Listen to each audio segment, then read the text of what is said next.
दळवी साहेब म्हणाले तसं महिलांचा उत्साह जास्त आहे, ॲक्टिव्ह आहेत. आधी तर कोणीच नव्हते, मला वाटतं पुरुषांनी बायकॉट केलंय की काय, पण नाही आहेत. आजचा जो विषय आहे तो तसा नवीन असा नाही आहे. मुळात समर्थांच्याबद्दल महाराष्ट्रामध्ये आपल्या मराठी लोकांना खूप आदर आहे, प्रेम आहे. त्यामुळे त्यांचे आपण उत्सव साजरे करतो. त्यांच्याबद्दलची माहिती बऱ्याच जणांना तुम्हाला आहे. आपल्या आर्य चाणक्य नगरमध्ये या काही भगिनी दरवर्षी दासबोधाचं वाचन करतात. कित्येक वर्ष त्या करत आहेत. वैजयंतीच्या सासूबाई होत्या तेव्हापासून त्यांचं हे कार्य चाललेलं आहे.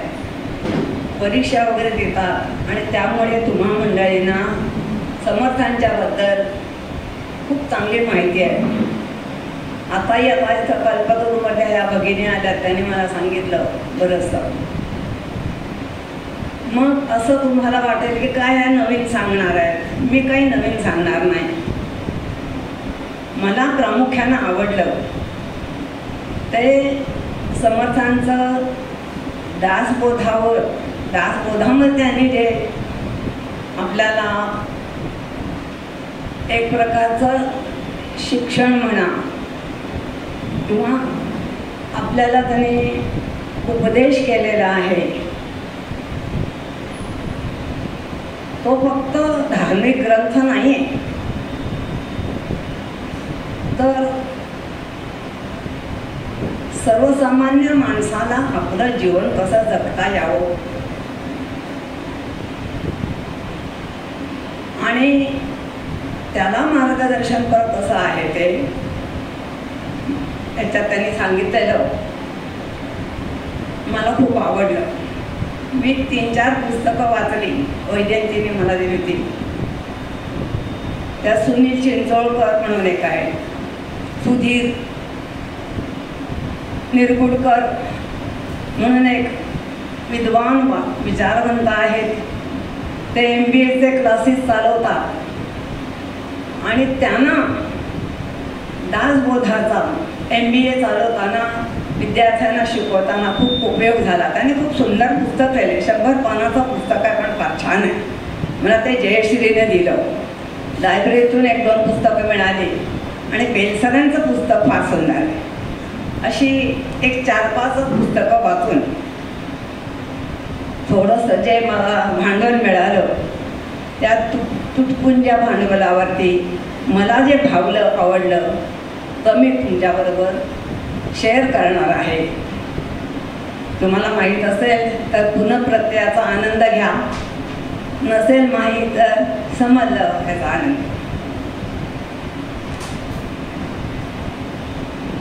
असं शुका सारिके पूर्ण वैराग्य ज्याचे, वसिष्ठापरी ज्ञान योगेश्वराचे, कवी वाल्मिकापरी मान्य ऐसा, नमस्कार माझा सद्गुरु रामदासा.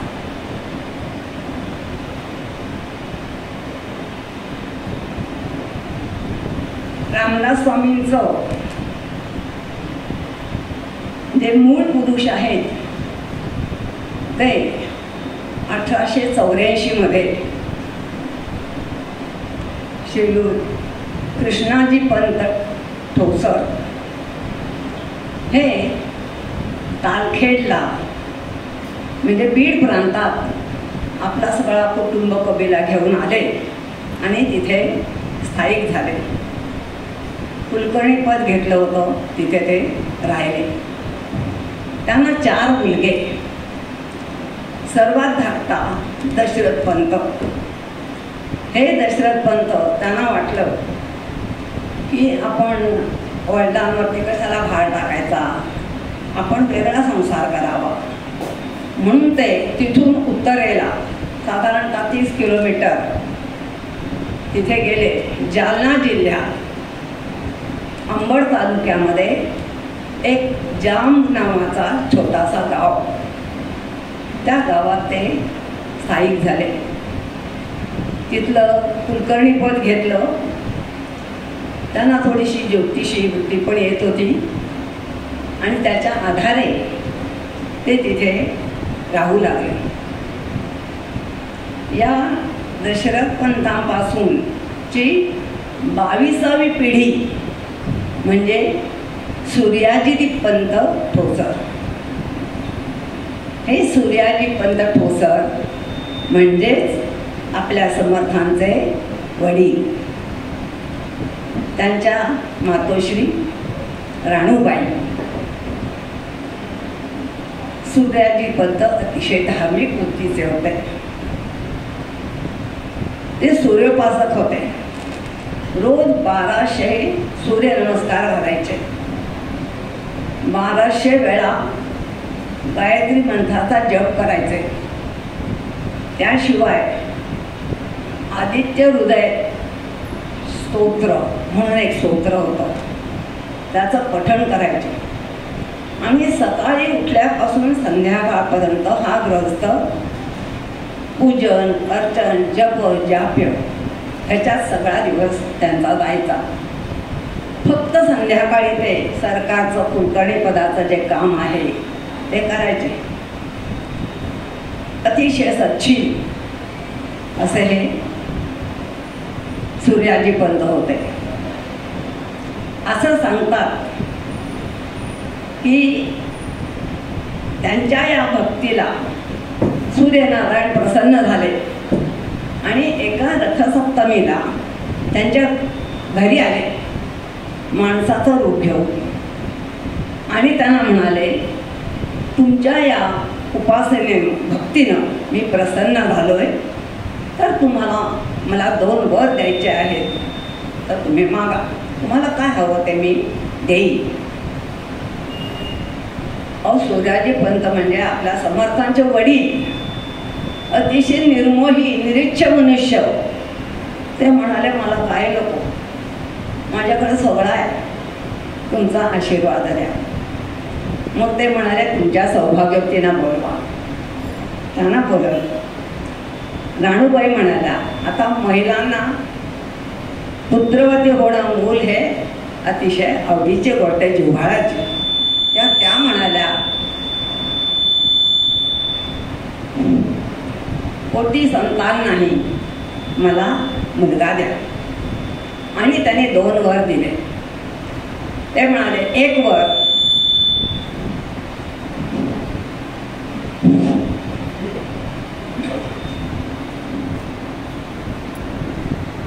म्हणजे सूर्याच्या अंशाचा असेल आणि दुसरा मुलगा हा मारुतीच्या अंशाचा असेल.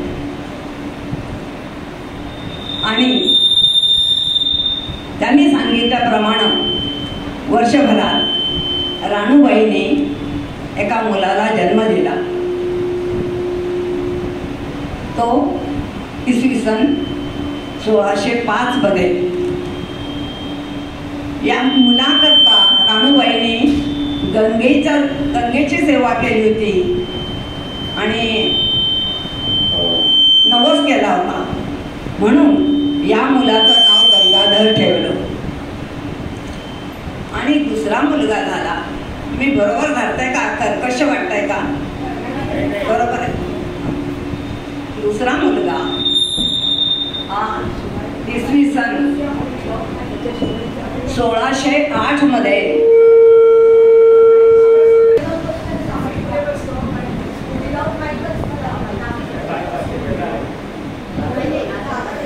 हिंदूच्या आणि शुक्ल पक्ष आणि नवमीला म्हणजे राम राणा यांचा जन्म तोच त्यांचा. ते पण 12 वाजता आणि रविवारी त्यांचा जन्म झाला. हा मुलगा अत्यंत बुद्धिमान, तेवढा गूढ होता, व्रात्य. वडिलांच्या बरोबरीनं सूर्यनमस्कार घालणार, व्यायाम करणार, त्यामुळे दांडगा झाला होता. आणि मुलांच्या मध्ये मित्राच्या मारामारी करायचा. झाडावर पकडायला गेलं तर झाडावर चढणार, एका झाडावर नदीत काय डोंबून बसायचा, शोधला तरी सापडायचा नाही. आईला अगदी हैराण करून सोडलं. तेव्हा मग आईने काय केलं, 5व्या वर्षीच त्याला शाळेत घातलं. त्या काळात 6व्या-7व्या वर्षी घालायचे, पण ह्याला लवकर घातलं. तिथे तर काय कुशाग्र बुद्धी, सगळी मुळाक्षरं 2 दिवसात त्याला पाठ. कुस्ती काढ रे, मी मग कशाला कुस्ती काढायची, मला सगळं येतं. आणि येत होतं काय. रुद्र शिकवला स्वरासहित 8 दिवसात सगळा पाठ. त्यावेळेचे जे शिक्षण होतं, व्याकरण होतं, रूपावली, समाजचक्र वगैरे वगैरे सगळं गुरुजीने शिकवलं. हे सगळं त्याला आठवड्यात पाठ आणि मस्ती करायला मोकळा. अत्यंत चौकस वृत्ती होती. प्रत्येकाचं कुतूहल होतं. चहूकडून वारे येतात, कुठून येतात आणि जातात कुठे ते. आभाळातून पाऊस पडतो, कोण पाडतं पाणी हे. रोज सूर्य ठरल्या ठिकाणी उगवतो आणि ठरल्या ठिकाणीच मावळतो.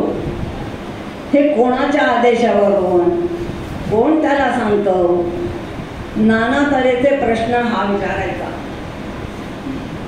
सगळे आजूबाजूचे लोक त्याच्या प्रश्नाला उत्तर देऊ शकायचे नाही. आईला विचारायचा. आई तर बिचारी निरक्षर, ती काय सांगणार. ती शेवटी त्याला म्हणाली, नारायणा तू असं कर, तू रामरायाची उपासना कर आणि रामराया तुझ्या सगळ्या प्रश्नांची उत्तरं दे.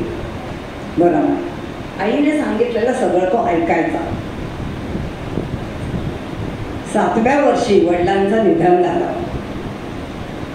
मग त्याचं नेहमीच्या रूढीप्रमाणे लग्न करायचं ठरलं.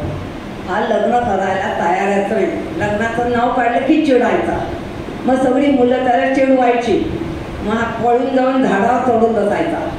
एकदा असा झाडावर चढलेला असताना कोणी काय चिडवलं, वरून उडी मारली दगडावर, ते टेंगूळ आलं.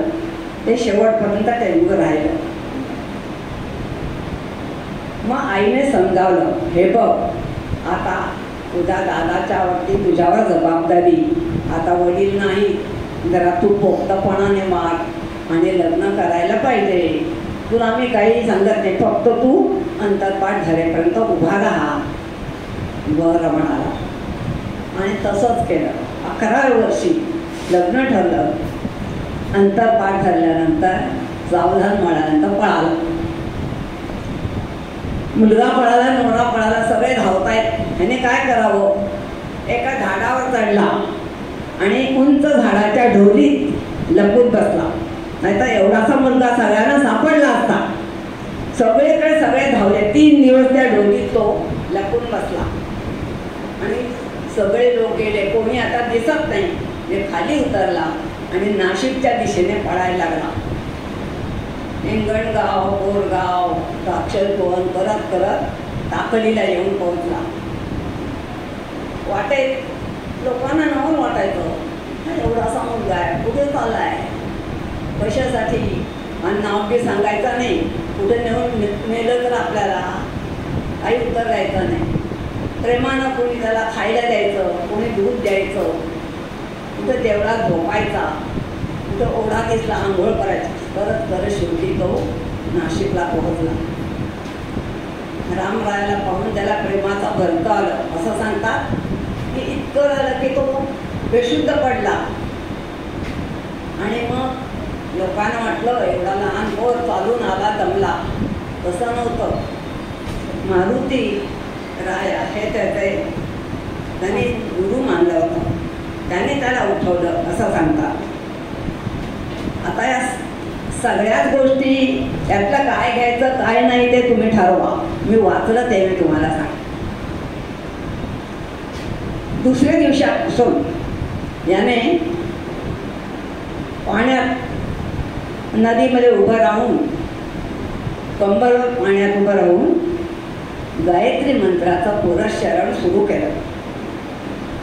पहाटे उठायचा, स्नान संध्या उरकायची, देवळाची मदत लागेल ती करायची, चंदन वाळून दे, फुलांचे हात कर वगैरे, आणि मग पुरुष शरणाला उभा राहायचा दुपारी 12-12:30पर्यंत. मग बाहेर आल्यावर 5 घरी मधुकरी मागायची, त्याचे 3 वाटे करायचे. 1 वाटा पाण्यातल्या माशांना, 1 वाटा गाईला आणि 1 वाटा स्वतःला. त्याने ठरवलं की आपलं शरीर घासून पुसून सजग करायचं आणि सर्वांगानं रामरायाला आकळायचं. आपल्याला शरीर दिलंय,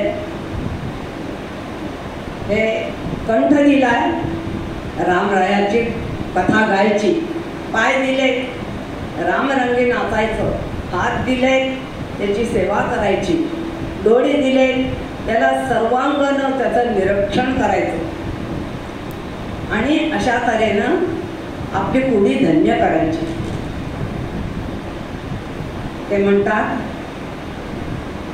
मय्येव मनम् आध्यस्व मयि बुद्धिं निमेषय निवशिष्यसि मय्येव आर्त ऊर्ध्वं न संशयः. माझ्यामध्येच तू मन रोवून ठेव, माझ्यामध्ये तुझी बुद्धी स्थिर कर, म्हणजे तू माझ्यासारखाच होशील. आणि याच्यावर त्याचा दृढ विश्वास होता आणि हे कार्य सुरू झालं. दुपारी 1 अर्धा तासभर आराम करायचा. मंदिराजवळच एक शंकर मठ नावाचा मठ होता.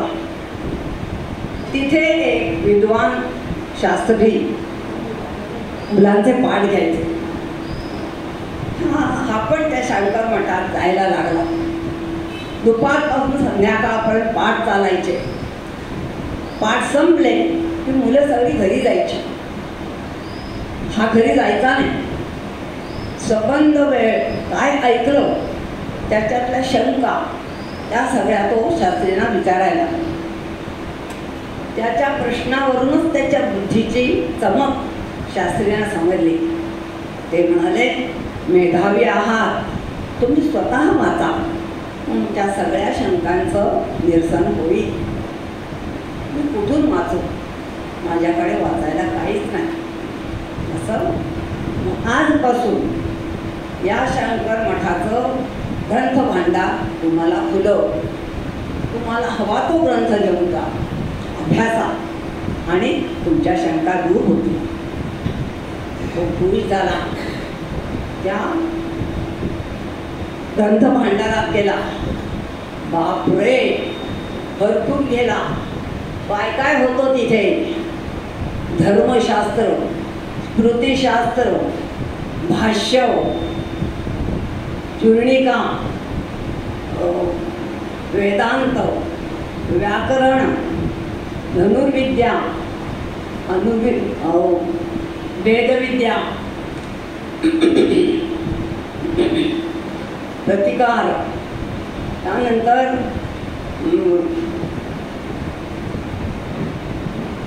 बांधकामशास्त्र, स्थापत्यशास्त्र, संगीतशास्त्र, नाट्यशास्त्र, पशुपालनशास्त्र, कृषीशास्त्र, नाट्यशास्त्र, संगीतशास्त्र, योग वासिष्ठ, भगवद्गीता, त्यानंतर रामायण महाभारताच्या असंख्य पोथी, त्याशिवाय इथे विवेक सिंधू, एकनाथी भागवत, अहो किती किती काय काय काय काय होतं. सबंध ते भांडार पोथीने भरून गेलं होतं. नारायण भूष झाला. हे सगळं आपण वाचायचं, त्या सगळ्याचा अभ्यास करायचा असं ठरवून ऐतरेयोपनिषद घेऊन घरी टाकडीला आला. टाकडीला त्याला तिथल्या मंदिरा शेजारी छोटीशी मोठी होती, ती अशीच पडली होती धुळीने.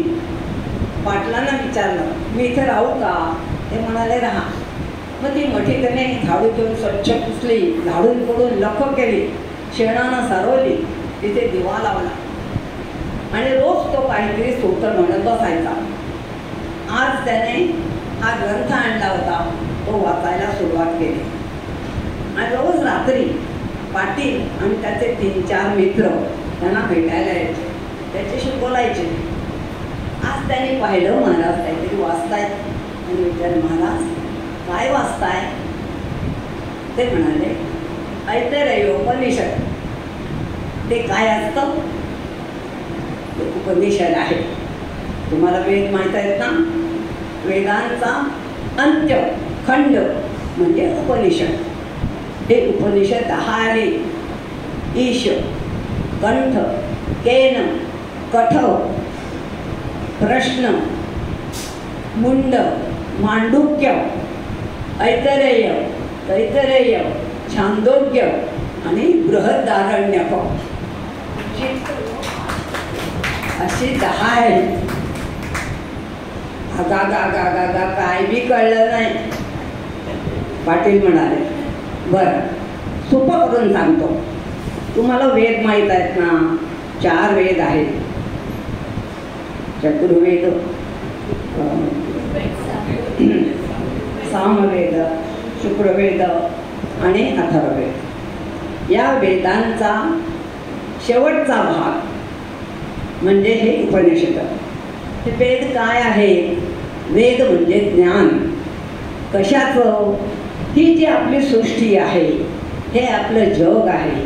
या जगामध्ये जे जे आहे त्या साऱ्याचं ज्ञान या वेदामध्ये दिलेलं आहे. सूर्य कसा, चंद्र कसा, नक्षत्र कशी, वारं कुठून येतो, पाऊस कसा पडतो, वगैरे वगैरे. देवाला प्रसन्न कसं करायचं, प्रसन्न करण्याकरता कोणती गाणी म्हणायची, ती गाणी पण ह्याच्यात दिलेली आहेत. हो का? आणि रामायण महाभारत, हो ते पण आहे. मग आम्हाला पण वाचून दाखवा की. ते म्हणाले, ठीक आहे, मला हा ग्रंथ ठराविक मुदतीत परत केला पाहिजे, पण मी असं करतो, मी नकलून ठेवतो. मग दुसऱ्या दिवशी तो बाजारात गेला, कागद, शाईची पावडर, बोरू घेऊन आला आणि रोज रात्री रामायणाची नकल करायला लागला. ते झाल्यानंतर रोज रामायणाचं निरूपण सुरू झालं. स्पष्ट उच्चार, खणखणीत आवाज, मधुर आवाज, गाण्याची त्यांना आवाज गोड होता आणि सांगण्याची, रंजकतेने सांगण्याची हातोटी. त्यामुळे लोक भराभर गोळा व्हायला लागले. रोज लोकांची संख्या वाढायला लागली. लोकांना ते सगळं आवडलं आणि म्हणाले, हा साधू महाराज दिसतोय, छोटा आहे, मग आपल्या प्रश्नांची उत्तरं हा सांगेल. आणि मग निरूपण संपल्यानंतर रोज लोक थांबायला लागले, त्यांना आपले प्रश्न विचारायला लागले. कुणी सांगितलं माझं घर पायाने जाळून टाकलं, कोण म्हणाला माझं शेत तयार होतं, भरलं शेत कापून नेलं, कोण म्हणाला का आमच्या देवघरातला देव नेले आणि नाल्यात टाकून दिले, कोण म्हणाला माझी बाई पळवून नेली. असंख्य प्रश्न. नारायण त्यांचे सगळे प्रश्न शांतपणे ऐकून घेईल आणि मग त्यांना म्हणे, तुमची दुःख, तुमचे प्रश्न मोठे आहेत, मला मान्य आहे, कबूल आहे, पण सांगा जगात दुःख कोणाला नाही?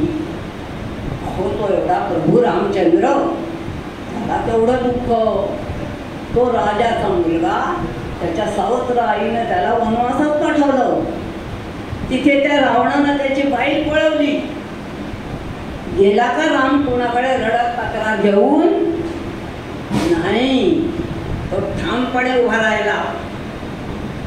राजा रावण तेवढा मोठा राजा, तेवढं त्याचं साम्राज्य, बलाढ्य सैन्य, पराक्रमी भाऊ, मुलगा सोबतीला, आणि रामाबरोबर कोण होतं? फक्त त्यांचा एक भाऊ आणि 4 वानरं. पण रामाने त्या वानरांना युद्धाला प्रवृत्त केलं. स्वतः ताठ उभा राहिला आणि त्या रावणाला त्याच्यावर चाल करून गेला, त्याला मारून टाकलं, पराभूत केलं. एवढा मोठा राजा मी कसा लढू असा विचार केला नाही. हा आत्मविश्वास पाहिजे आणि तुम्ही प्रयत्न करायला पाहिजे. आणि तुम्ही म्हणता बाई पळवली म्हणून रडत येता, कानी धावून गेला मिळते कान हातात काठी घेऊन, कानी ते माणसा तुम्ही ठार मारलं. अहो कसं मारणार, त्यांच्याकडे शस्त्र असं ना, हातच काय झालं असतं, मरण आलं असतं. येऊ दे की काय वाईट असलं, कमकुवत जीवन जगण्यापेक्षा मेलेलं बरं नाही वाटत तुम्हाला. आणि बाकीच्या लोकांना ते म्हणाले, आणि तुम्ही सगळे जेव्हा एकावर संकट येतं तेव्हा दरवाजे बंद करून गुडुप्प बसता, शोभतं का? चुकीचं आहे. जेव्हा एकावर संकट येतं तेव्हा तुम्ही सगळ्यांनी उभं राहिलं पाहिजे, साथ दिली पाहिजे, तो शत्रू पळेलच. हे फक्त सांगून समर्थ गप्प राहिले नाही. नारायणाने त्या लोकांना सांगितलं, चला कसरत करा, मी शिकवतो. आणि नदी किनारी 100-200 जवान यायला लागले. त्याने सूर्यनमस्कार घालायला शिकवलं, जोर दंड बैठका काढायला शिकवल्या, कुस्ती करायला शिकवलं. उत्तम कुस्तीगीर होते ते. ठिकठिकाणी आखाडे उघडले आणि असं सर्वांचं हे त्यांनी एक प्रकारचं प्रशिक्षण सुरू केलं. तो काळच असा होता. आणीबाणी सदृश काळ होता महाराष्ट्रात. शतकानुशतकं त्या परकीयाने आक्रमण केल्यामुळे लोकांचं जीवन उद्ध्वस्त झालं होतं. सामाजिक, आर्थिक, धार्मिक सर्व तऱ्हेची त्यांची कोंडी झालेली होती. लोक अगदी कंटाळून गेले होते. त्यांना कुणीतरी मार्गदर्शन करायला हवं होतं. त्यावेळेला सुदैवानं महाराष्ट्रात अनेक संत होते. संत नामदेव होते, गोरा कुंभार, सावतामाळी, नरहरी सोनार, टोकामेळा, जनाबाई होत्या, आपले तुकोबा होते, किती जण तरी होते. या सगळ्यांनी काय केलं, यांनी कुणीही त्यांनी त्यांच्या वर्तमानातल्या दुःखाची जाणीव केली नाही. त्यांना निधीनं जीवन जगायला शिकवलं आणि भक्तिमार्ग सांगितला. भक्तिमार्ग अनुसारा म्हणजे तुम्हाला मोक्ष मिळेल असं सांगितलं. आवश्यक होतं, पण त्यावेळेला त्यांचे प्रश्न सुटले होते. त्यांच्या वर्तमानात जे प्रश्न होते, जी त्यांची दुःख होती, त्याची दखल त्यांनी घेतली नाही. समर्थ हे पहिले संत ज्यांनी त्या दुःखांची दखल घेतली आणि सगळ्यांना सांगितलं. त्यांना या अन्यायाविरुद्ध, सुलतानशाहीच्या जुलमाविरुद्ध दंड ठोकून उभं राहायला शिकवलं. तो विचार दिला, नुसता विचार दिला नाही, त्यांनी व्यायाम करायला शिकवलं, कसं वागावं सांगितलं. त्यांचं शारीरिक बल आणि मनोबल वाढलं. त्यांच्यामध्ये राष्ट्रप्रेम जागं केलं. क्षत्रित्व, क्षात्रते होतच मुळात मांडतात, पण ते दबून गेलं होतं. ते त्यांना चैतन्य प्राप्त केलं आणि सांगितलं, सगळे एक व्हा. एका दोघाचं काम नाही आहे शत्रूला तोंड देणं, मला मान्य आहे, पण तुम्ही सगळे एक व्हा, शक्ती मिळवा आणि मग आपण शत्रूला तोंड देऊ शकू. सामर्थ्य आहे चळवळीचे, जो जो करील त्याचे, परंतु तेथे भगवंताचे अधिष्ठान पाहिजे. भगवंताचं नाव घेतल्याशिवाय लोक येणार नाही हे समर्थ जाऊन होते. He was a very best psychiatrist. लोकांचे मन ते जाणून होते आणि त्यांना धार्मिकदृष्ट्या जो विचार द्यायचा तो तर त्यांनी दिलाच. आपल्या ग्रंथांमधून त्यांनी आध्यात्मिक असं ज्ञान मार्गदर्शन तर केलं, पण व्यावहारिक ज्ञान त्यांना दिलं. त्यांना लढायला प्रवृत्त केलं आणि म्हणून त्यांच्यामध्ये तो क्षत्रियत्वाचा थोडासा एक भाग होता, तो त्यांनी चेतवला. वन्ही तो चेतवावा रे, चेतवितासी चेततो, हे त्यांनी खरं करून दाखवलं. समर्थांचं सगळं आपण चरित्र वाचलं, त्यांचं तत्त्वज्ञान पाहिलं, खरोखर उठून दिसण्यासारखं आहे. त्यांनी केलेलं भारत भ्रमण, त्यांनी केलेला लोकसंग्रह, त्यांनी प्रपंच आणि परमार्थ यांचा घातलेला मेळ, यांनी त्या काळात ज्या अनिष्ट रूढी होत्या, दुष्ट रूढी होत्या, त्या सर्वांवर घणाघाती प्रहार केले आणि नवीन रूढी रुजवल्या. विधवा स्त्रियांना किती अपमानास्पद दुःखमय जीवन जगावं लागतं, त्या स्त्रियांना त्याने आपल्या मठात आधार दिला, त्यांना अध्यात्म शिकवलं आणि जीवनाचा आनंदाचा मार्ग असा त्यांनी दाखवला. सर्व तऱ्हेनं त्याने समाजामध्ये जे सामाजिक एक प्रकारची क्रांती केली, हे त्यांचं योगदान खरोखर फार मोठं आहे. ते कीर्तन करायचे, हरिकथा सांगायचे, त्याच्याबरोबर ते राजकारणही सांगायचे. अशा तऱ्हेनं भक्तीच्या मदतीनं भक्ती त्यांनी डोळस केली, भक्तीला त्यांनी ज्ञान दिलं आणि ज्ञानाला भक्तीचा जिव्हाळा दिला. असं सुंदर त्याने मेळ केला आणि लोकांना लढायला प्रवृत्त केलं. आणि या साऱ्या विचारातून मी स्वतःचा एक संप्रदाय उभा केला, तो समर्थ संप्रदाय किंवा रामदासी संप्रदाय असंही त्याला म्हणतात. या संप्रदायाचं उपासदैवत त्याने ठेवलं हा राम. कसा राम?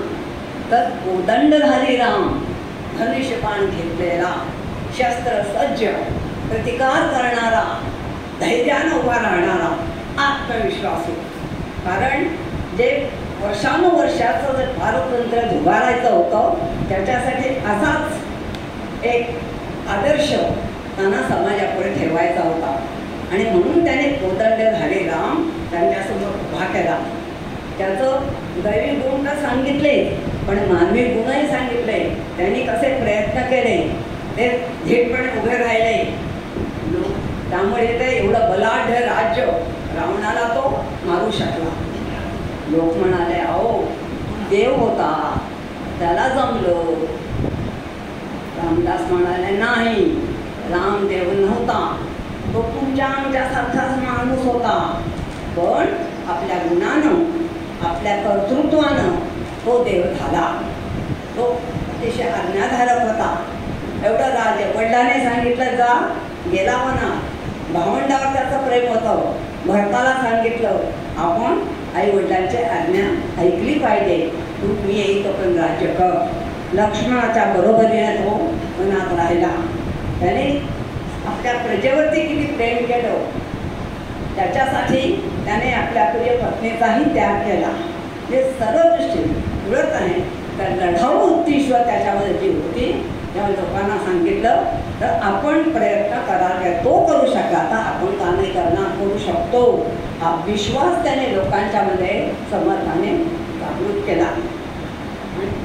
ते म्हणतात, रामाची उपासना करणारा दुबळा असून चालणार नाही, कमकुवत मनानं, दुबळ्या शरीरानं अन्याय सहन करत जगणारा हा भक्त रामाचा भक्त असूच शकत नाही.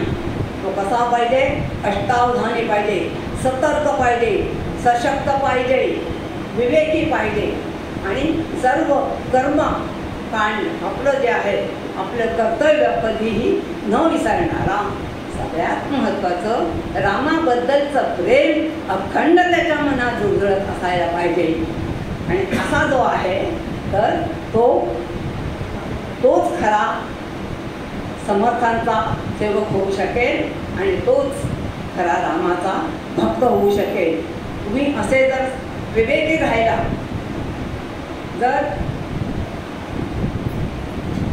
आपलं कर्तव्य पार करत राहिला, शरीराचं कष्ट तुम्ही फळ मिळवलं, मनोबळ पण मिळवलं, असं जर तुम्ही सगळे एकत्र आलात तर काय विशाशत्रू तुमच्याकडे वेगळ्या नजरेने पाहिल.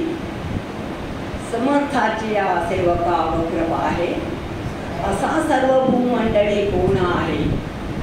समर्थाची या सेवका वक्रपा आहे, असा सर्व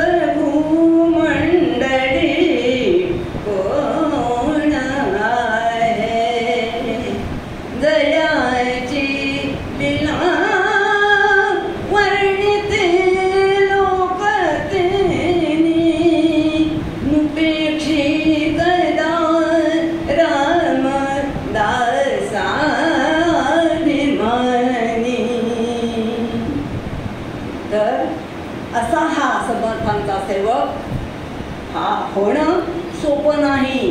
ते येराबापाळ्याचं काम नव्हे. अनेक कष्ट लोकांना काय झालं होतं की हे जे दुष्काळ किंवा परचक्रियांचं आक्रमण आहे ते आपलं प्रारब्ध आहे हो असं म्हणून लोक निष्क्रिय झाले होते. समर्थ म्हणाले प्रारब्ध वगैरे काय नाही, आपल्या हातात प्रारब्ध आहे. आपण कष्ट करायचे, आपण जागृत व्हायचं आणि आपण लढायला प्रवृत्त आहे. आपण ते करू ते होऊ शकतं. आपल्याला दुसरा कोणी देणार नाही. जो स्वतः कष्ट करतो, मेहनत करतो, त्यालाच देव मदत करतो. तेव्हा तुम्ही हे कष्ट केले पाहिजे हे त्यांनी समर्थाने मुख्य सांगितलं. भक्तीच्या मार्गाने हे सगळं समर्थाने केलं. भक्ती हे सुद्धा राष्ट्राच्या उद्धाराचं साधन व्हावं असं हे समर्थांचं वागणं होतं. आत्तापर्यंत कुणी असं केलं होतं. भक्तीच्या मदतीनं, भक्तीच्या जोडीनं शक्तीचा सागर असा त्याने उभा केला. आता दासबोधाबद्दल सांगते. दासबोध हा किती एक मौलिक ग्रंथ आहे. अनेक विचारवंतांनी त्याच्यावरती भाष्य केलेलं आहे, पुस्तकं लिहिलेली आहे.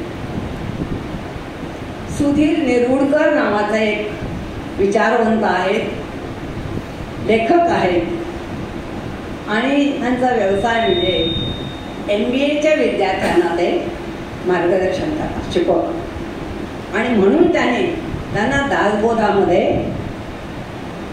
समर्थांनी मॅनेजमेंट हे कसं का तेही त्यांना मिळालं. या निरुडकरांनी त्यांच्या पुस्तकात त्या प्रस्तावनेत एक छोटासा प्रसंग सांगितला आहे.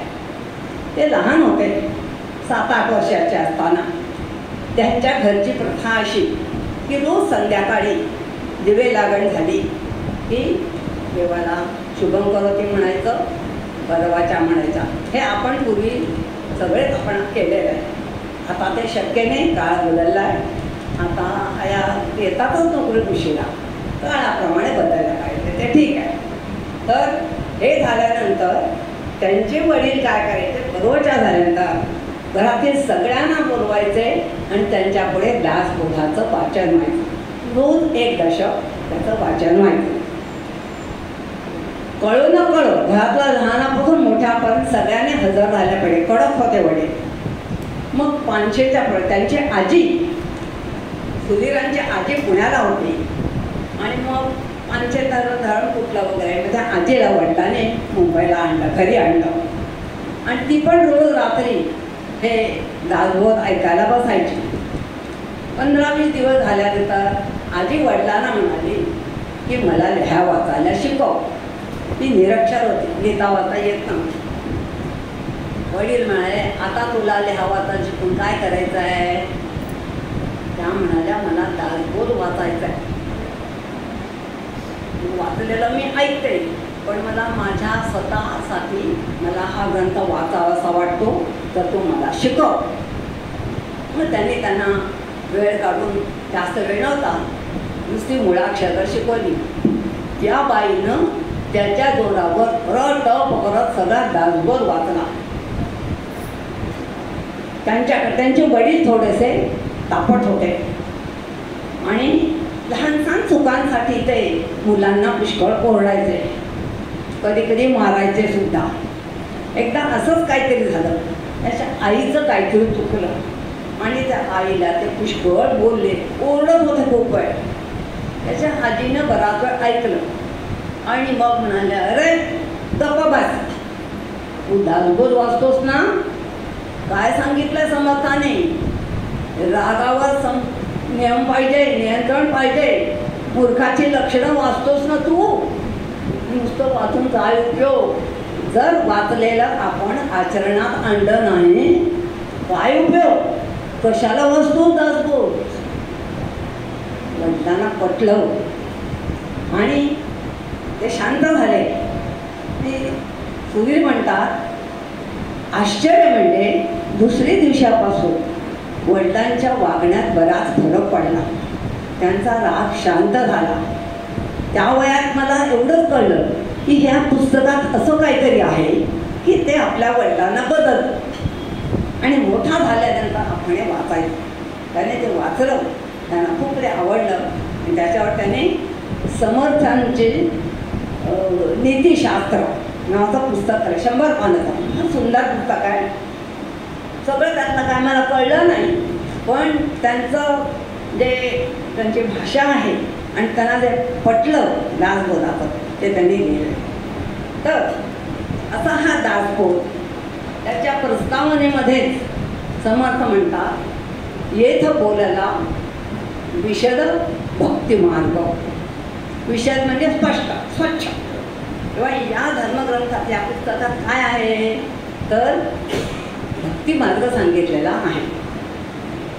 आणि हे वाचल्यानंतर तुम्हाला काय मिळणार आहे, फलित काय तर सायुज्य मुक्तीचे वर्म ठाई पडे असं ते म्हणतात.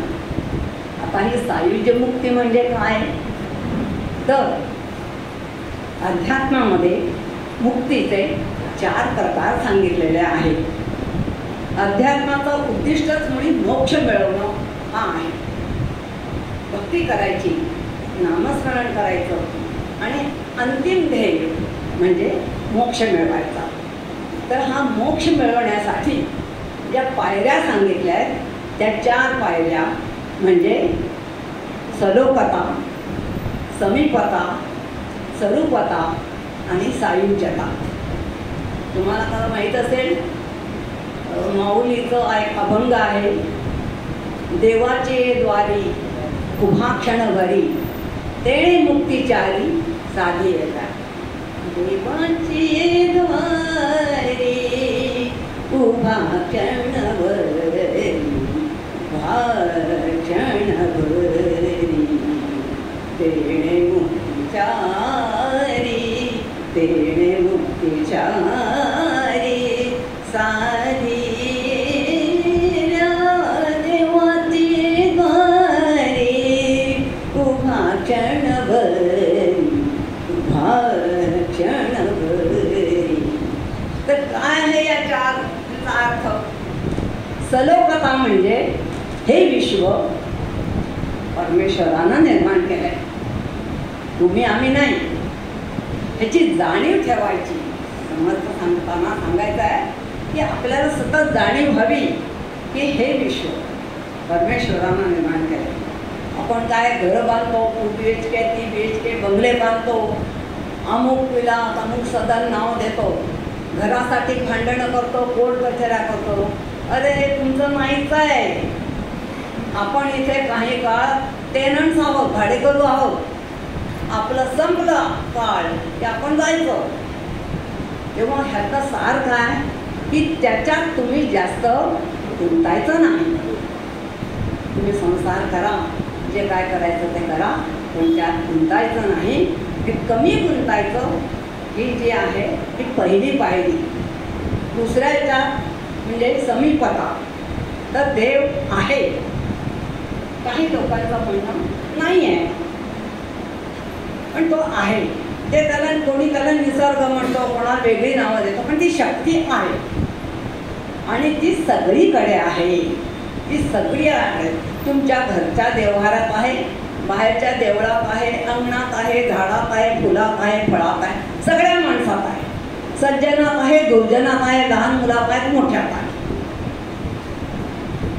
गदिमा म्हणतात रंगहीन या विश्वामध्ये, रंगहीन या विश्वामध्ये मीच रंगलो, विश्वाने रंगलो. कौरवात मी, पांडवात मी, अनुरेणूत भरलो. मी सगळ्यात आहे, दुष्टामध्ये आहे, कौरवात आणि सज्जनामध्येही आहे. काय याची जाणीव ठेवायची, याचा फायदा काय तर जेव्हा तो आपल्या आजूबाजूला आहे म्हणजे आपण गैरवर्तन करणार नाही, हे समजताना अभिप्रेत आहे. आपण खोटं बोलणार नाही. कुठचूक काहीतरी करण्यासाठी, स्वार्थासाठी खोटं बोलतो, स्वार्थीपणा करतो, रागानं कोणाशी बोलतो, द्वेष करतो, गर्व करतो. हे जे सगळे शेडबिकू आहेत त्यांना ते दबायला सांगतात, कमी करायला सांगतात. एकदम जाणं शक्य नाही, पण ते सांगतात पायरी पायरीने तुम्ही जा. तुम्हाला मोक्षाकडे जायचं आहे ना, मग तुम्ही हे जाणीव ठेवा. खरं आहे की ईश्वर आहे म्हणजे की आपण बाबा कुणाला त्रास नको, आपल्या मनालाच आपण सांगतो खोटं बोलायचं नाही, कुणाला फसवायचं नाही. किंवा ही दुसरी पायरी म्हणजे तुमचे आणखीन काही दोष कमी झाले. सरूपता म्हणजे ईश्वर तुमच्या हृदयात भरून राहिलेला आहे, त्याचा तुम्हाला सदैव आधार आहे. तुम्ही नीट वागला तर तुम्हाला सगळी मदत करेल, तो तुम्हाला आधार देईल, समाधान देईल, तुमचं दुःख दूर करेल. तो जाणीव ठेवा की तो तुमच्या हृदयात सदैव आहे. आणि म्हणून चौथीची पायरी जर जाणीव असेल, अशी जाणीव आपण सतत जागृत ठेवली तर आपल्यामध्ये सुधारणा नक्की हळूहळू होत जाते. एक सज्जन माणूस होण्यापर्यंत आपली पातळी वर चढेल आणि त्या मोक्षाप्रत आपण जाऊ असं समर्थ सांगतात. शेवटचे आहे साहित्य. कधी ते म्हटलंय ना, साहित्यता म्हणजे काय तर तुमचं आणि ईश्वराचं ऐक्य तुमच्यातून सामावून जातो इतकं की त्याच्यासारख्या तुम्ही तुमच्यासारखा होतो, वेगळेपणा नाही. आशाबाईचं एक भजन आहे पहा, कर्नाटक. त्याच्यामध्ये त्या म्हणतात, पाया पडू जाता पायाची न दिसे का, अरे तो तुमच्या सामान गेलाय, त्याचं पाय दिसणार कसे तुम्हाला.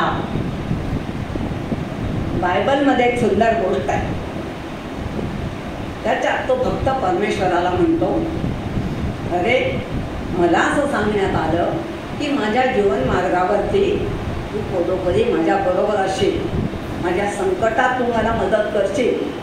पण मी माझा जीवन मार्ग जेव्हा पाहत होतो त्याच्यात काही वेळा मला दोघांची पावलं दिसली आणि कधी कधी मला एकट्याचीच पावलं दिसली.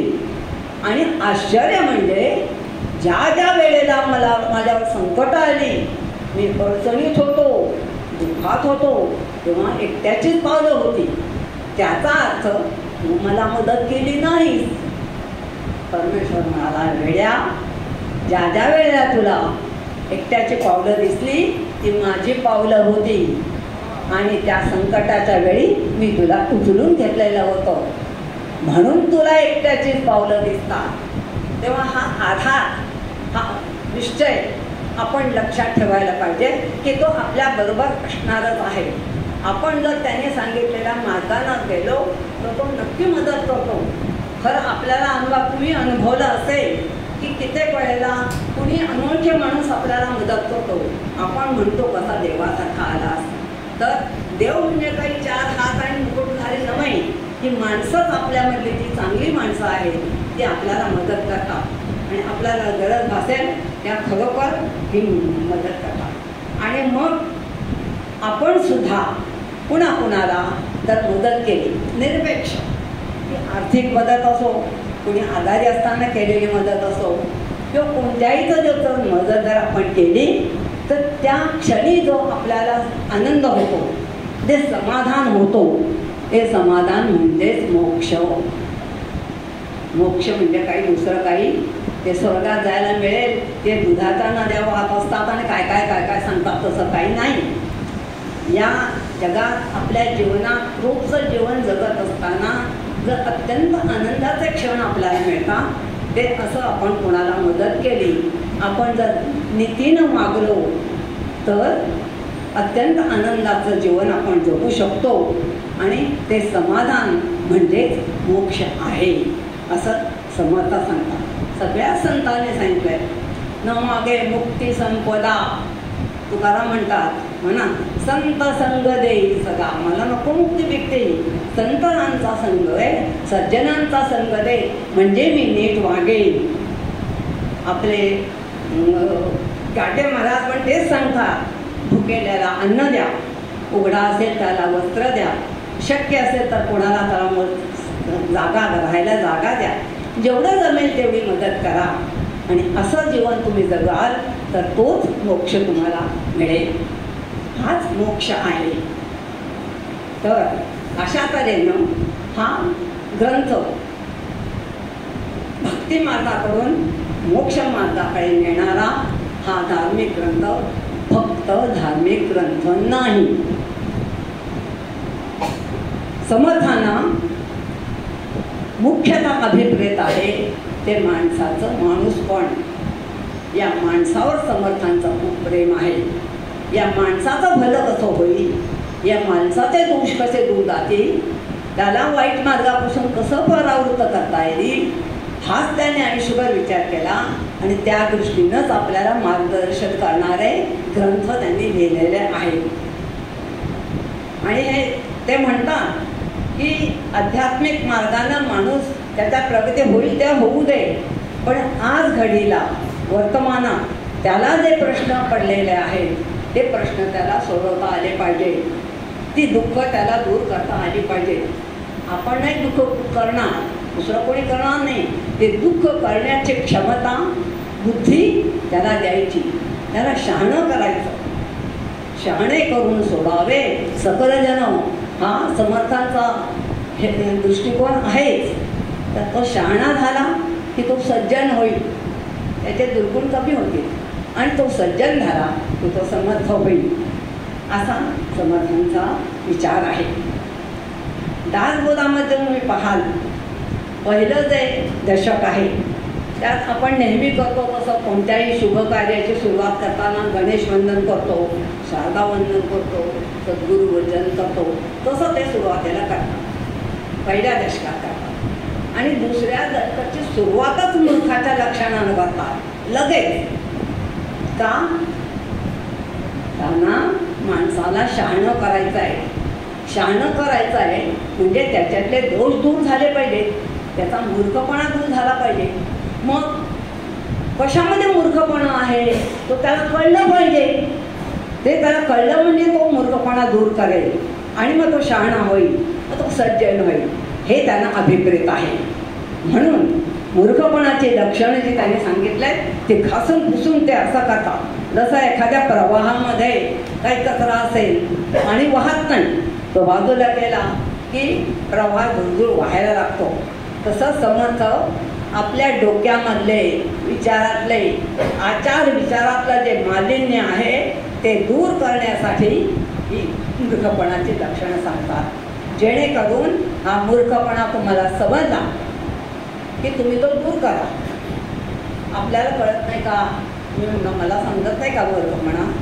खरंच कळत नाही मला. तरी पुष्कळदा असं वाटतं अरे मी अशी बोलले तिला, मी बोलायला नको होतं, किंवा मी असा वागलो, मी असा वागायला नको होतं. ती चूक केल्यानंतर आपल्या लक्षात येतं.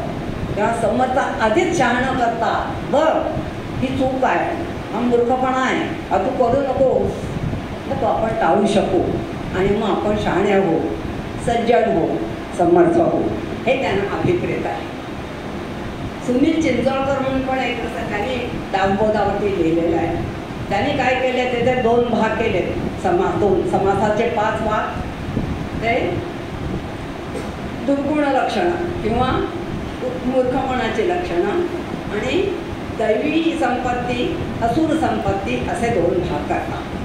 दैवी संपत्तीमध्ये सांगतात ते चांगले गुण, सद्गुण, त्यानंतर भक्ती निरूपण, सत्वगुण लक्षण, सद्विद्या लक्षण आणि विरक्ती लक्षण असं सांगतात. आणि असुर संपत्तीमध्ये मूर्खाची लक्षणं, रजोगुण लक्षणं, तमोगुण लक्षणं आणि कुविद्या आणि पढत मूर्खपणा असे ते सांगतात. आणि समर्थ म्हणतात हे सगळं सांगितल्यानंतर तुमच्या आयुष्यातील 3 टप्पे ते सांगतात, 3 भाग करायला, पायऱ्या. पुन्हा कशा? तर आत्मपरीक्षण, आत्मपरिवर्तन आणि आत्मनिवेदन.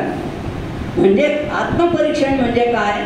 तर स्वतःला ओळखा, तुमच्यात कोणकोणते दोष आहेत आता तुम्हाला सांगितलं ना, ही लक्षण मूर्खपणाची आहेत. तर ह्याच्यातली कोणती तुमच्यात आहेत शोधून काढा. सगळेच दोष आपल्यात असतील असं नाही. कोणताही सज्जन, कोणाही माणूस पूर्णपणे आदर्श असत नाही. सज्जन माणसामध्ये दोष कमी, गुण चांगले असतात आणि दुर्जनामध्ये सुद्धा चांगले गुण असतात, दोष जास्त. तर तुम्ही शोधून काढा, स्वतःला शोधा आणि या वाईट लक्षणामध्ये, मूर्खपणाच्या लक्षणामध्ये तुमच्यात कोणते आहेत हे शोधून काढायचे. आणि आत्मपरिवर्तनामध्ये म्हणजे ते गुण दुर्गुण कळल्यानंतर ते बदलण्याचा प्रयत्न करा. मी खोटं बोलते बऱ्याच वेळेला, खोटं बोलायचं नाही आता मी, किंवा कुणाला फसून बाई घ्यायचं नाही, घमेंड करायचे नाही, गर्व करून राग करायचं नाही.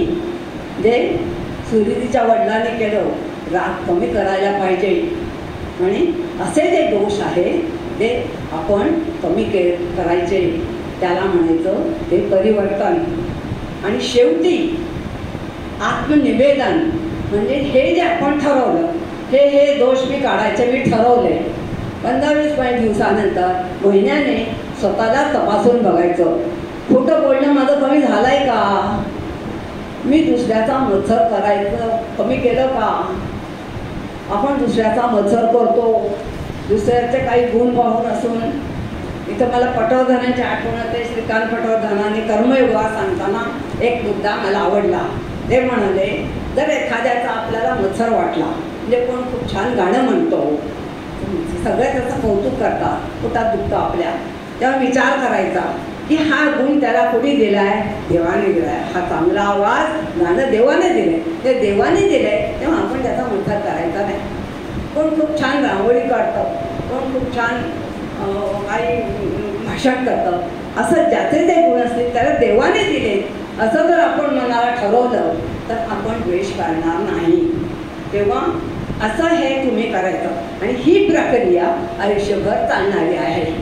15-20 दिवसात दोन्यात होणार नाही. म्हणजे आपण आपलं परीक्षण करत राहायचं, आपलं परिवर्तन करत राहायचं आणि हळूहळू आपण ठरवलं त्या सायुज्य मुक्तीकडे आपण जाऊ. मी तुम्हाला एक गंमत सांगते. माझ्या शाळेत एक शिक्षिका होत्या, इंग्लिश शिकवायच्या, खूप छान शिकवायच्या, अतिशय तापट. मुलांना तर चुकले किंवा काय केलं, मी तुला चिडचिड, मी तुला तुडवीन. कोल्हापूरच्या होत्या, त्यामुळे त्यातून हीच भाषा सारखं, मी तुला चिडचिड, मी तुला तुडवीन. मुलं माझ्याकडे येऊन सांगते, मॅडम त्या मॅडम असं सारखं म्हणतात. मी त्यांना म्हटलं, काय एवढा राग तुम्हाला, तरुण होत्या, बघा काय. आणि त्यांनी योगासनं जॉईन केली, काहीतरी त्यांनी चांगल्या गोष्टी केल्या. आणि तुम्हाला सांगते सरप्राईजिंगली 5-6 महिन्यात त्यांच्या वगैरे पुष्कळ बदल झाला. मी म्हटलं काय केलं, मला का तिथं मला ध्यान करायला शिकवतात. मॅडम तुम्ही सांगितलं खूप बदल झाला. मी नुसतं सांगितलं, केलं तिने, तिथंच करतो. म्हणजे काय तर ठरवलं तर आपण हे करू शकतो. समर्थ म्हणतात, अवगुण सोडिता जाती, उत्तम गुण अभ्यासता येते. दुष्ट गुण पांडण सोडता शहाणे विद्या येते. अवगुण ठरवलं तर आपण सोडू शकतो.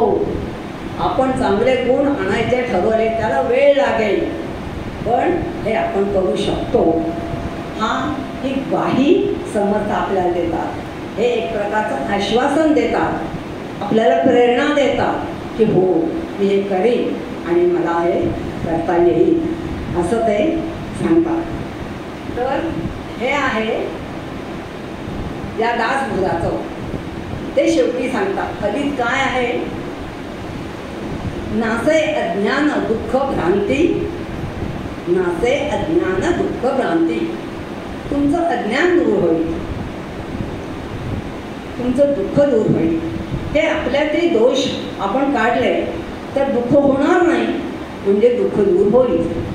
आणखीन एक गोष्ट, नासे भ्रांती, बरेचसे आपले गैरसमज असतात. आपल्या नातेवाईकांच्या बद्दल, मैत्रिणीबद्दल अकार आपण गैरसमज करून घेतो.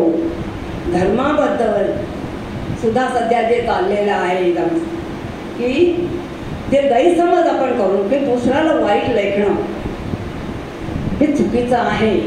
हे जे सगळे चुकीचे भ्रम आहेत, भ्रांती आहे, हे सगळं तुमचं नाहीच होईल. समर्थ म्हणतात नासे अज्ञान दुःख भ्रांती सत्वरची होय ज्ञानप्राप्ती ऐसी आहे फलश्रुती ये ग्रंथी. ही फलश्रुती अशी आहे आणि हे मला खूप आवडलं. कितपत मी करू शकेन आता माझं काय खूप आयुष्य आहे, पण मला ते फार एक आश्वासक असं वाटलं आणि म्हणून तुमच्यापुढे हे मांडावं असं वाटलं. समर्थाने दासबोधामध्ये नवविधा भक्तीबद्दल पण खूप छान सांगितलं. आता नवविधा भक्ती म्हणजे 9 प्रकाराने अर्चन, पूजन, कीर्तन, दास्य वगैरे वगैरे बरंच आहे. श्रवण तर ते म्हणतात त्यांचं जे निरूपण आहे तिथे पण समर्थांचं वेगळे पण दिसतं. श्रवण भक्तीच्या बाबतीत ते म्हणतात त्यांनी सांगितल्याप्रमाणे जर आपण केलं प्रत्येक माणूस बहुश्रुत होईल. तर ते काय काय ऐकायचं, कशा कशाचं श्रवण करायचं. धार्मिक ग्रंथात आपण पुराण, वेद, सगुण चरित्र, कर्मयोग, उपासना योग हे सगळं तर याचं श्रवण करायचं. त्याशिवाय ते सांगतात खगोलशास्त्र, वनस्पतीशास्त्र, वैद्यकशास्त्र, नाट्यशास्त्र, संगीतशास्त्र, अहो कविता कशी करावी, कवित्व तेही त्यांनी सांगितलेलं आहे. पंचमहाभूतातल्या जे घटक आहेत त्या सगळ्या जल प्रत्येकावरती त्यांनी आपल्याला भाष्य केले, निरूपण केले, सांगितलेले आहे, माहिती सांगितलेली आहे. बांधकाम शास्त्र एवढंच काय, बांधकामामध्ये वीट कशी करायची ते सांगतात. ते त्याच्यासाठी माती कशी घालवायची, ती फार पातळ असता नाही, ती फार घट्ट असता कामा नाही, त्याचं माप पण ते सांगतात. ते 9 तासू लांबी, 7 तासू रुंदी आणि 3 तासू उंची. तसू म्हणजे असं 2 फुटाचा माप. आपल्या भारत तांब्यांची कविता तुम्हाला माहीत आहे ना, की तुझ्या गळा माझ्या गळा. त्याच्यामध्ये ती 2 भावंड त्यांचा संवाद दाखवला आहे आणि तो भाऊ साधा तिला चिडवत असतो आणि शेवटी ती कंटाळून त्याला म्हणते चल निघ येथे नको बसू. तर तो म्हणतो घर तर माझे तसू तसू, तो तसू तो तसू एवढं म्हणतात. तर अशी ती वीट 10 दिवस ना खणखणीत वाळवा, मगच वापरा. पाकशास्त्राबद्दल बोलतात. अहो किती किती गोष्टी माझ्या आता सगळं लक्षात पण नाही, केवढं त्याने सांगितलंय. तर असं हे एवढं सगळं तुम्ही अवघे ऐकून घ्यावे ते सांगतात. आणि ऐकून घ्यावे पण परंतु सार ते शोधून घ्यावे. ऐका ते सगळं मनात ठेवू नका, गरज नाही. फापट पसारा फटफट टाकून द्या. सार ते शोधून घ्यावे, असार ते जाणून टाकून द्यावे. या नाव श्रवण भक्ती. तेव्हा आपल्याला तारतम्य हवं. ऐकाल ते सगळंच आपण घ्यायचं नाही. आपल्याला वडील माणसं पुढे सांगायचे, सांगणाऱ्याला अक्कल नाही म्हणून ऐकणाऱ्याला असायला पाहिजे. हा वाटेल तो थापा मारला, सगळ्या खऱ्या म्हणायच्या नाही. आपण तारतम्य बाळगलं पाहिजे. तेव्हा श्रवण भक्ती करताना हे आपण लक्षात ठेवलं पाहिजे. आपल्याला जे मार्गदर्शक ठरेल, आपल्याला जे उपयुक्त ठरेल तेवढंच फक्त आपण हे घ्यावं आणि बाकी सगळं टाकून द्यावं. कीर्तनाबद्दल ते सांगतात, कीर्तन जो करणार आहे त्याने त्या विषयाचा अभ्यास उत्तम केला पाहिजे, त्याला वक्तृत्व चांगलं आलं पाहिजे. त्याला तालासुराची जाणीव असली पाहिजे, उत्तम पाठांतर पाहिजे, तरच तू कीर्तन कर. अभ्यास होऊन प्रकटावे हे त्यांचं सांगणं आहे. उगीच आपली काही तयारी न करता खातो मातो थापा मारायच्या नाही. दास्य भक्ती हे सांगतात की देवळाचं वैभव वाढवा, देवळाच्या अवतीभोवती मठ बांधा, धर्मशाळा बांधा, फळबागा फुलबागा करा आणि पाणपोया विहिरी सगळी भक्तांची सोय करा. म्हणजे भक्तीच्या बरोबर समाज कार्य करायलाही समर्थ सांगतात. समर्थांचा आणखीन एक विशेष म्हणजे त्यांनी कुटुंब नियोजनाबद्दल मार्गदर्शन केलंय. बघा 350 वर्षापूर्वी एक ग्रंथ सांगताय की लेकुरे उलंड झाली तेणे लक्ष्मी निघून गेली. तेव्हा लक्षात ठेवायला पाहिजे 350 वर्षापूर्वी त्यांनी सांगितलं.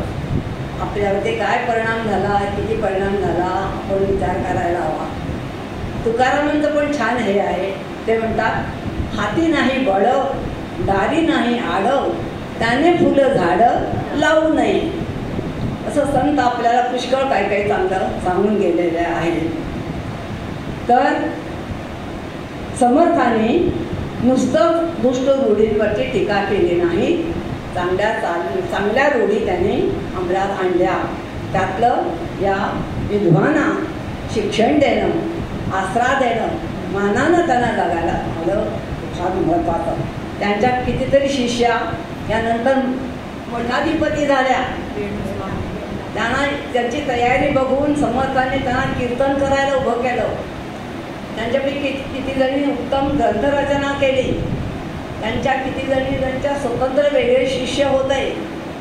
असं त्यांनी हे सगळं उभं केलं. यात अर्थात त्या महिलांचं कौतुक, बुद्धी, कर्तृत्व आहेच, नो डाऊट.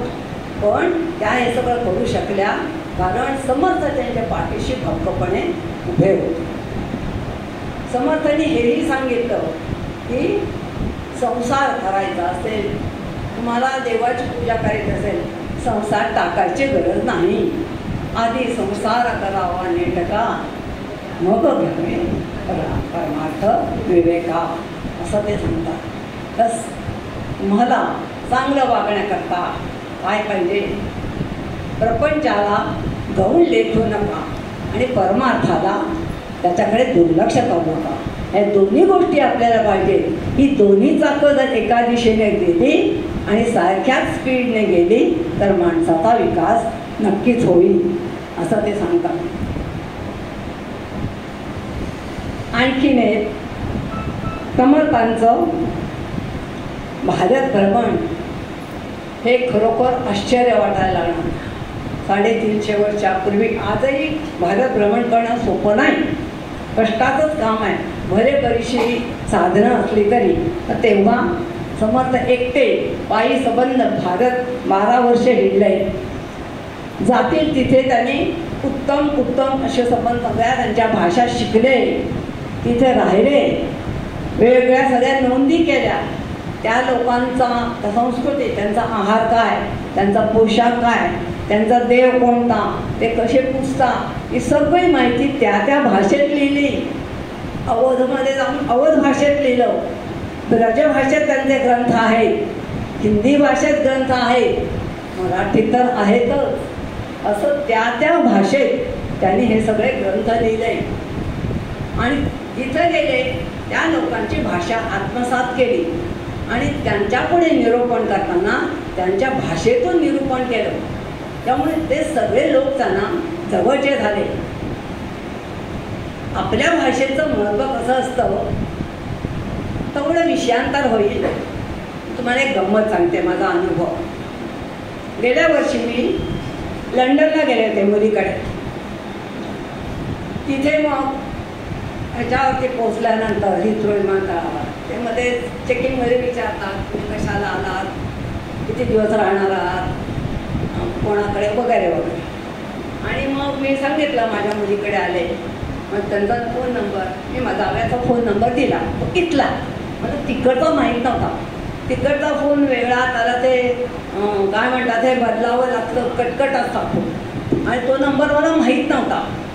मी म्हटलं मला माहिती नाही, आणि मला व्हीलचेअरमधून नेलं होतं, कारण माझी मुलगी आणि ना त्या ते त्यांच्या बॅगेचीच घ्यायला चाकावर तिकडे तिकडे त्यांना खूप वेळ लागला, त्या आल्याच नाही. मी म्हटलं आता काय करावं. तिकडे त्या ऑफिसमध्ये एक माणूस उभा होता, तो आपला इंडियन दिसत होता, आपली माणसं ओळखता येतात.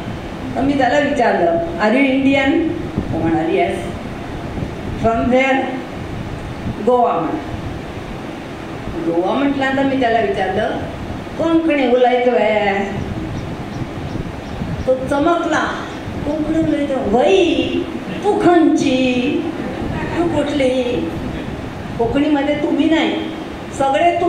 इंग्लिश सारखं, नवरालाही तू आणि सासरालाही तू, सगळेच तू. तर त्याने मला विचार, तू खंची? हांव कारवारची. हांगा कशी आयली? मी त्यांना सांगितलं चल्ली हांगा राबता, माझी मुलगी राहते, आणि म्हाका अशें नंबर अशें बतू जायना हांगाची. हां इकडचा मला उरो राहू दे मी बघतो, आय सी. आणि त्याने त्या माणसाला समजावून सांगितलं, आणि मला म्हणाला एवढंच नाही की तुझी मुलगी आणि त्यांना वेळ झाला असेल, त्याने मला त्या लावूनमध्ये नेऊन बसवलं, स्वतः आला, आणि बराच वेळ झाला त्या आल्याच नाही. तर एका माणसाला आणलं बोलून, आणि म्हणाला की हो तुझं सांगा ते वरता, हा माणूस तुझ्याबरोबर मी देतो, तुला जावई बाहेर येणार आहे का? म्हटलं हो. मग हा तो तुला समज मुलीची वेळ झाली नाही तर तुला तो बाहेर नेईल. हां बाहेर वरतलो, चिंता कोर नका, असं सांगतो गेला. एवढंच नाही, थोड्या वेळाने मग माझी मुलगी आणि हे लोक आले, आम्ही बाहेर गेलो, तो मला शोधत आला, मला माझी माणसं भेटली की नाही बघायला. म्हणजे हे एवढं सगळं का झालं? मी त्या भाषेत बोलले. म्हणजे हे भाषेचं महत्त्व आहे, आपलेपणा त्याच्यात होतो. तर समर्थांना हा आपलेपणा लाभला. संबंध भारतभर हिंडले, त्या भाषेतून ते बोलले, आणि लोकसंघ प्रचंड त्यांनी केला.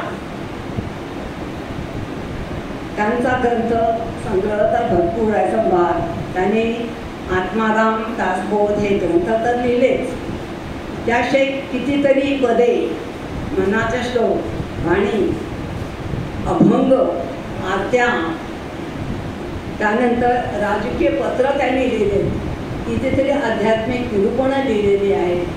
असं केवढं तरी त्यांनी हे आपल्यासाठी करून ठेवलेलं आहे. ते म्हणतात माझे ग्रंथ म्हणजे त्याच्यामध्येच मी आहे.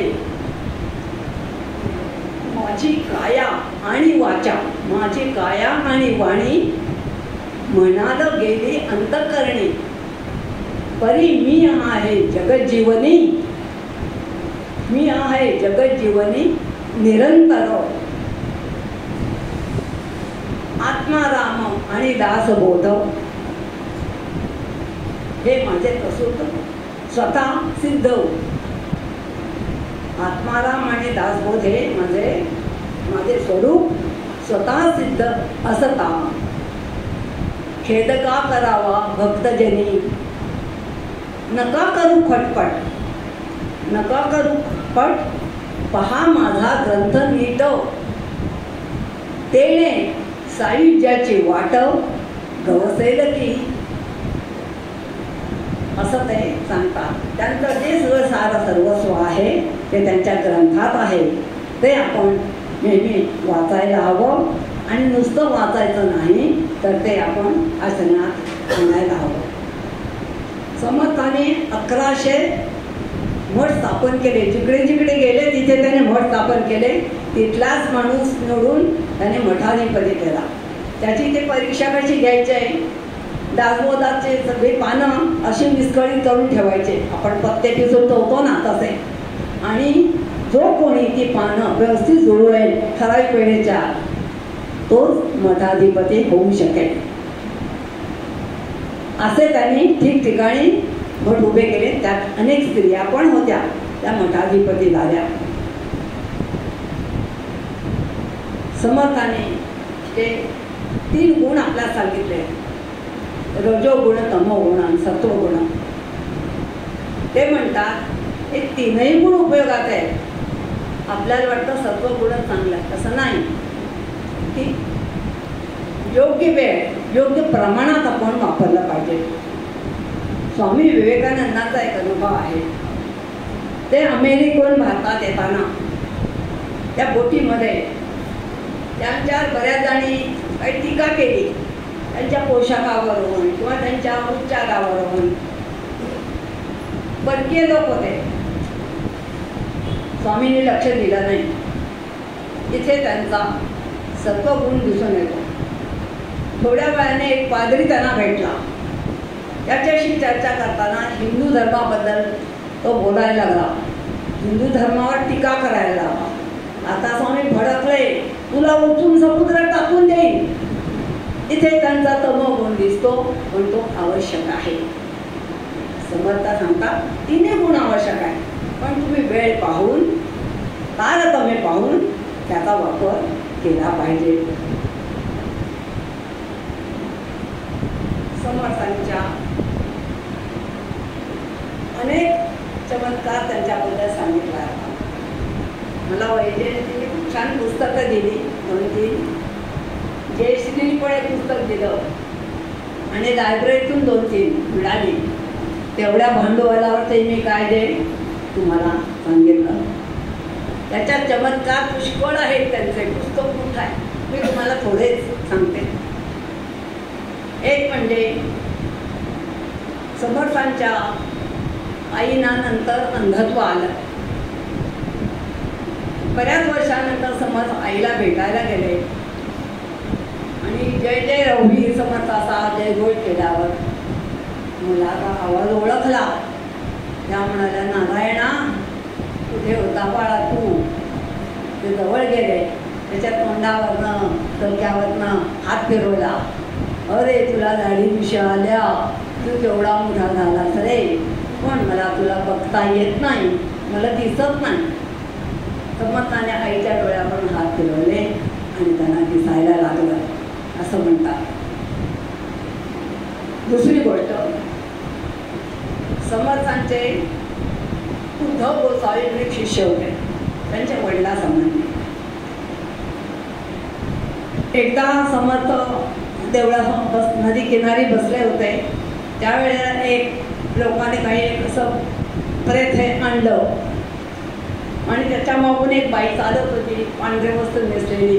ती सती जायला निघाली होती आणि तिला बरं वाटलं, समर्थ आहे, त्यांचा आशीर्वाद घ्यावा म्हणून तिने नमस्कार केला. समर्थाने चौकशी केली, काय झालं असं. समज तरुण मनुष्य होता, वाल. समर्थ जवळ गेले आणि त्याने पाहिलं तर थोडी बुद्धूक होती. ते म्हणाले, नाही हा मनुष्य मेलेला नाही, त्याला उठवा. आणि त्यांना सांगितलं, त्यांना क्षय झालेला आहे आणि अमुक एक वैद्य आहे नाशिकमध्ये, त्यांच्याकडे घेऊन जा, ते बरे करतील. आणि खरंच 2 वर्षांनी हे दोघं नवरा बायको 1 वर्षाच्या मुलाला घेऊन आले. ते बरे झाले, त्यांना मुलगा झाला. आणि त्याने सांगितलं, आम्ही ठरवलं होतं की ह्याला तुमच्या पायी चरणी समर्पण करायचं. समर्थ म्हणाले, एवढ्या लहान मुलाला मी कसा सांभाळू, तुम्ही त्याचा वृत्तावंत करा, नंतर माझ्याकडे आणा. आणि तसं त्याने म्हटलं. हेच पुढे उद्धव गोस्वामी त्यांनी शेवटी त्यांच्याच कलेवळाला मंत्राग्नी दिलेला आहे, अतिशय आवडले असेल. आणखीन एक गोष्ट, कर्नाटकामध्ये वैष्णव पंथाचे एक साधू होऊन गेले. तर ते त्यांच्या कानी समर्थांची कीर्ती गेली. समर्थ मारुतीचा अंश आहे असं समजतात. तर ते त्यांना वाटलं, थापाय बघूया. शिष्याला पाठवलं आणि काय बघू दे काय. तर तो आला. वाटेत आता कर्नाटकातून यायचं बरंच लांब, एक जंगल आहे, भूक लागली त्याला. जवळ त्याच्या शिधा होती, ते काय काढलं, काटक्या गोळा केल्या आणि त्याचं अन्न त्याने तयार केलं. आणि ते पान घेतलं, पानावर मांडलं आणि पाणी आणण्यासाठी जवळ ओढा होता, तिकडे गेला. पाणी घेऊन येतोय, बघतोय तर एक कुत्रा त्याला तोंड लावत. ऐक, तो म्हणाला, आता सगळं पुन्हा सगळं करा, शिजवा, मला किती वेळ लागणार. आणि भूक तर लागले, हळू चालू उडलं बघितलं, कोण बघताय का? जाऊ दे म्हणाला, कुणी बघितलं नाही, जेवून जेवण. आणि समर्थांच्याकडे आला, समर्थांनी स्वागत केलं. जेवायची वेळ झाली. वैष्णव लोक दुसऱ्याने स्पर्श केलेला खात नाही, त्याला शिधा दिला, त्याने भरून घेतला. आणि समर्थांनी शिष्यांना सांगितलं की आज माझ्याकडे दुधाची बुदली द्या, तुपाची, मी तूप वाढणार. आणि तू जेवायला बसला असताना समर्थ गेले आणि त्याने त्याला तूप वाढलं. झालं, तो मोठमोठ्या रडायला लागला. आम्ही वैष्णव लोक दुसऱ्याने स्पर्श केलं घेत नाही आणि तुम्ही असं केलं, आता मी जेवणार नाही, मला नको, आणि बाहेर जाऊन बसला. सगळ्यांना वाईट वाटलं, तर काय करायचं. आणि समर्थांनी काय करावं, मोठमोठ्यानं गळा काढून रडायला लागले, मी कुत्र्याहून नीच आहे, मी कुत्र्याहून नीच आहे. शिष्यांना काही कळेच ना हे काय म्हणतायत. पण त्या शिष्याने ऐकलं, त्याला कळलं बरोबर. तो आत आला, पाया पडला, माझी चूक झाली, मी सगळी आहात. एकदा शिवाजी महाराज असेच एका जंगलात बसले होते आणि छत्रपती शिवाजी महाराज जात असताना त्यांना कळलं समर्थ इकडे आहे, ते त्यांना भेटायला आले. दर्शन घेतलं, नमस्कार केला आणि निघतो म्हणाले. समर्थ म्हणाले, थांबा, जेवून जा. महाराजांनी बघितलं जंगलात काही सोय नाही आणि म्हणाले, मी एकटा नाही आहे, माझ्याबरोबर 2000 सैनिक आहेत. असू देत म्हणाले, तुम्ही या सगळे, हातपाय धुवून का या.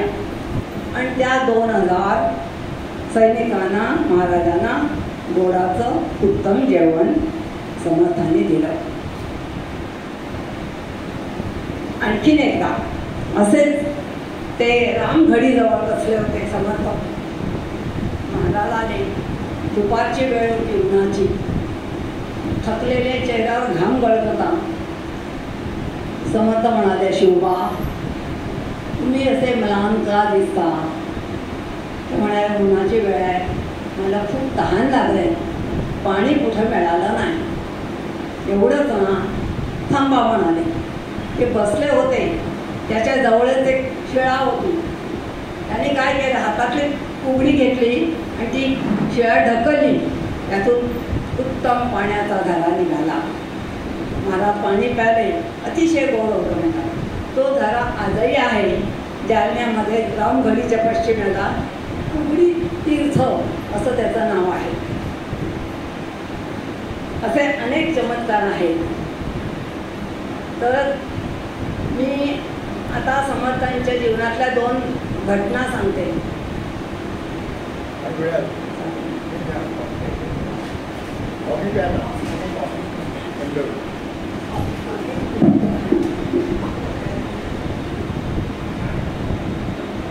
छत्रपती शिवाजी महाराजांनी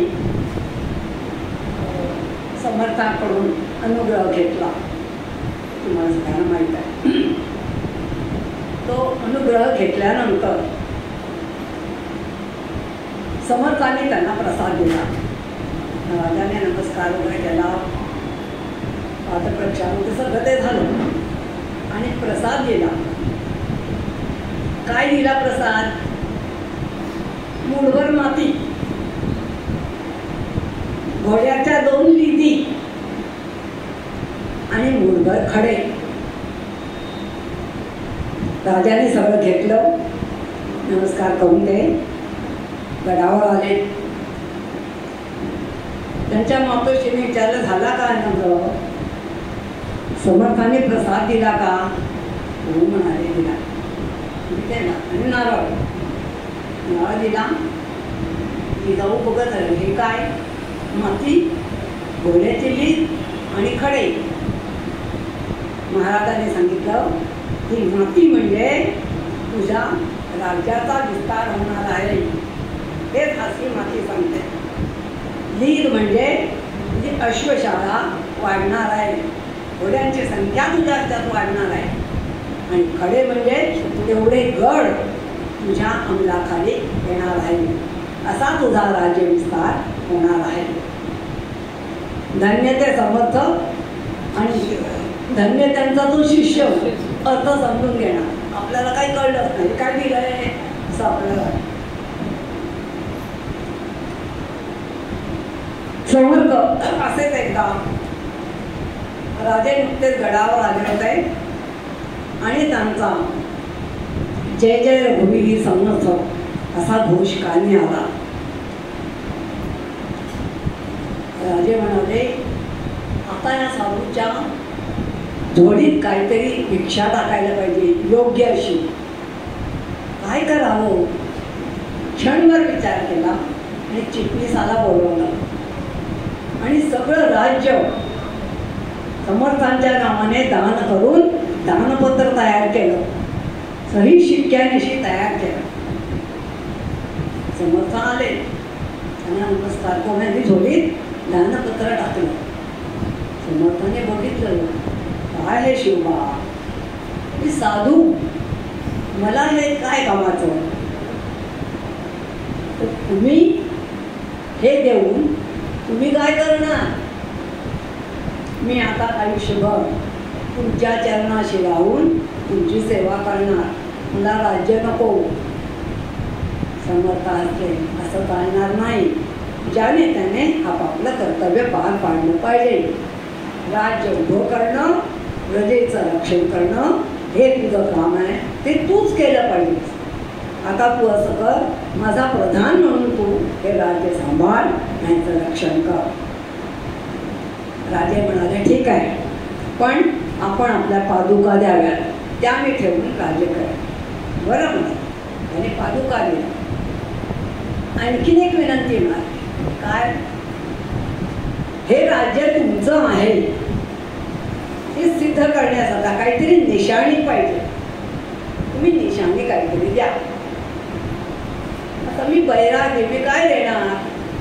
ते म्हणे माझी ही कपनी हा भगवा वर्ण हा तुला देतो. तुझा ध्वज तुझा झेंडा भगव्या रंगाचा कर ही माझी निशाणी. तेव्हापासून मराठ्यांचा ध्वज हा भगव्या रंगाचा झाला. तर असं हे समर्थांचं कार्य माझ्या अल्पबुद्धीला जेवढं जमलं समजलं तेवढं मी तुमच्या पुढे सांगण्याचा प्रयत्न केला. मला इथे बोलण्याला संधी दिली. मी सेक्रेटरी साहेबांचे कार्यकारी मंडळाचे मनापासून आभार मानते आणि तुम्ही सगळ्यांनी हे शांतपणे काय जी काय मी बडबड केली ते ऐकून घेतली.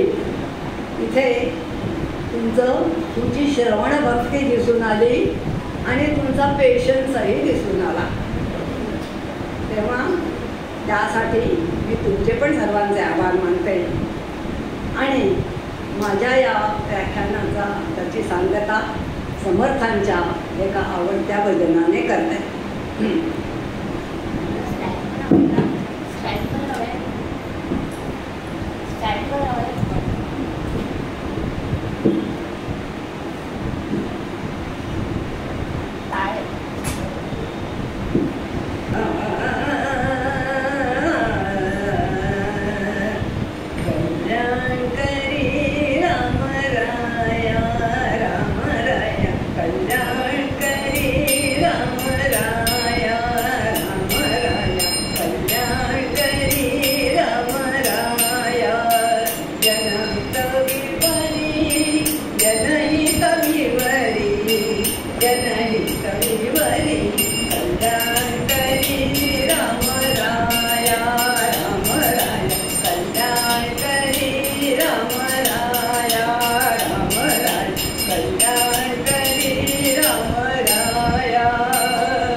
अपराधी जन सुखदच गेले, सुखदच गेले.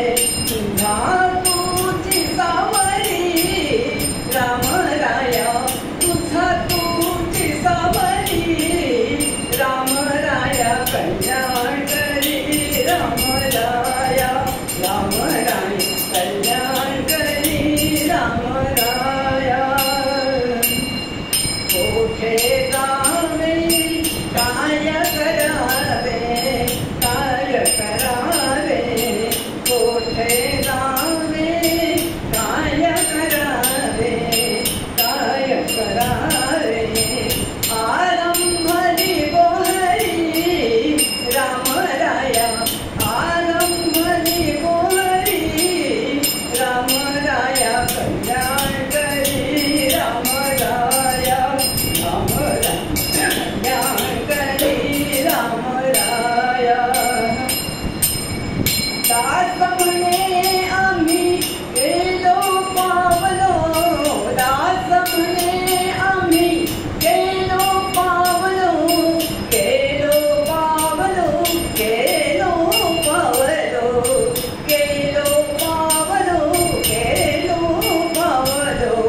दयेसी नाही सरी रामराया, दयेसी नाही सरी रामराया. कल्याण करी रामराया, रामराया